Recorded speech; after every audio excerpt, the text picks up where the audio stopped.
Keep on rocking in the free world. Keep on rocking in the free world. It's another nice evening down at the beach here, and lots of van dwellers in the area. And that includes all sorts of vans, from homemade to factory camper vans to other sorts of small RVs. And this is going to bring me to the subject of this video. There's a lot of really busy groups online, including on Facebook, for people living in their vans and whatnot. And what I've found is that there's a huge difference of I don't want to use the word classes, like classes of people, from poor people to well-off people.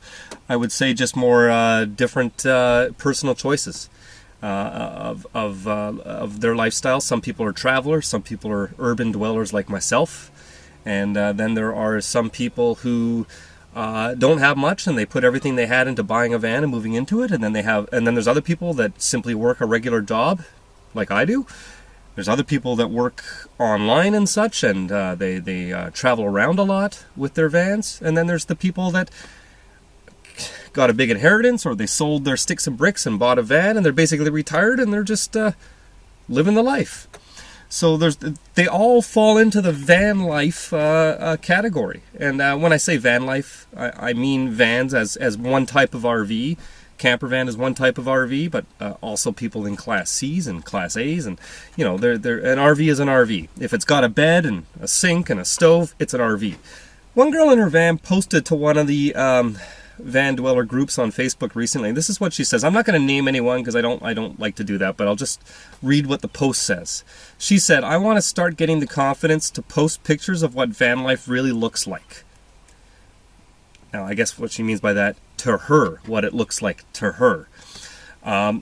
No fancy multi-$1,000 builds, just a van, a bed, some bins, and a couple of cats.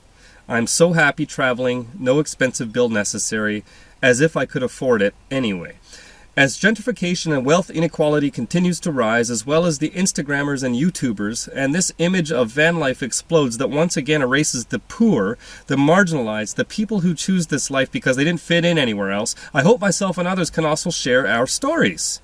We have such a huge disconnect between Mercedes Sprinters van lifers and people like me who put our last 5K into a place to live. I don't want to be erased because I can't post cool van pics on Instagram.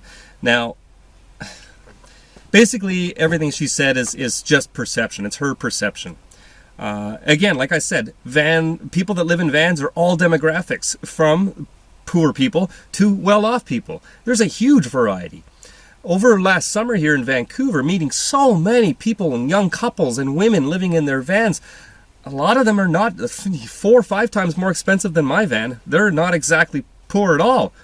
And they've chosen it as an alternative lifestyle. And then there's the ones who buy a van and build it all themselves, and that can range from Sprinters to a plain Jane low roof cargo van.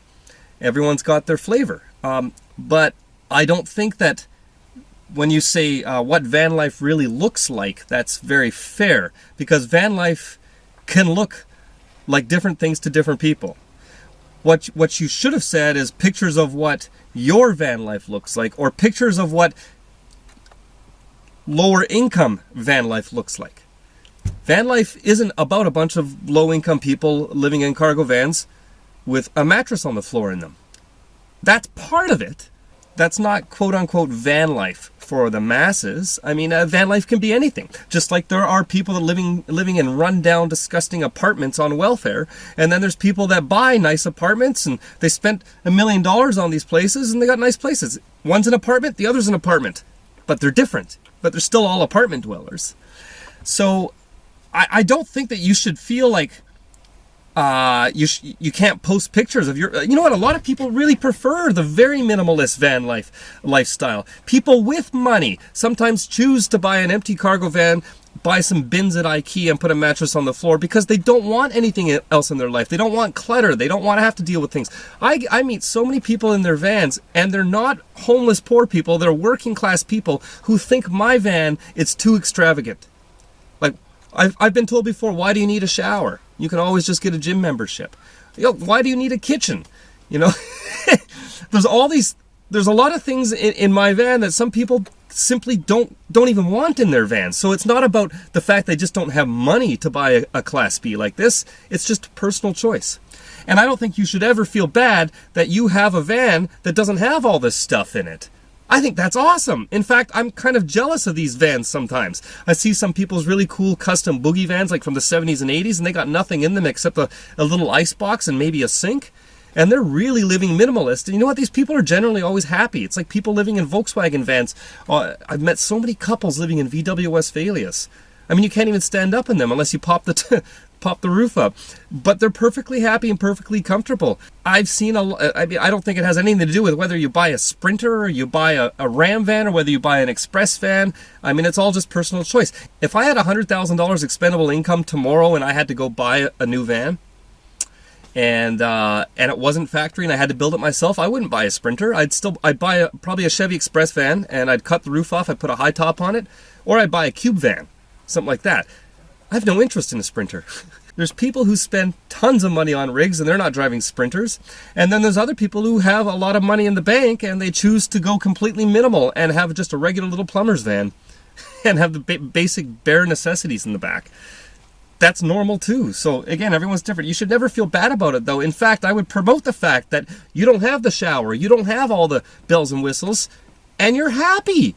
So you should feel happy about that and not worry about whether someone else chooses something more extravagant, like you say. You know what you want, you know what you need, you're happy with your van and your life. You said you're loving it, you're getting to travel because that's what you want to do. That's really all that matters, and that is van life, just as much as the person who spends $100,000 on a new camper van. Keep on rocking in the free world, everyone. You're watching Just Incredible TV. Want to see more? Become a patron and see exclusive content. Plus, see new, just incredible videos before anyone on YouTube. Head over to patreon.com/JCredTV and keep on rocking in the free world.